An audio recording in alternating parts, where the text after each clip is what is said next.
আজকে ডেল্টা গ্রামে একটি ইনভেস্টিগেশন রিপোর্ট প্রকাশিত হয়েছে। সেখানে দেখা গিয়েছে ভারতের নিযুক্ত হাই কমিশনার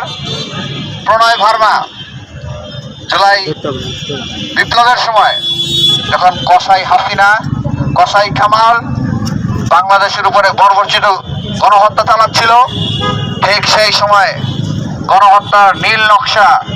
সাজানোর জন্য প্রণয় ভার্মার সাথে দফায় দফায় যোগাযোগ করেছে এবং প্রণয় ভার্মার নির্দেশে, সমর্থনে, সহযোগিতায়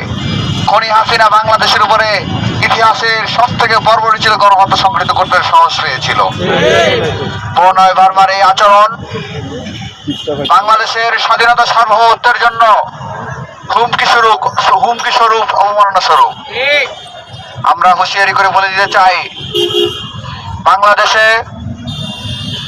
৭১-এ আমরা কারো চোখ রাঙানি সহ্য করিনি, ৪৭-এ কারোর চোখ রাঙানি সহ্য করিনি, ২৪-এ কারোর চোখ রাঙানি সহ্য করিনি, ২৪ পরবর্তী সময় আমরা আর কারো চোখ রাঙানি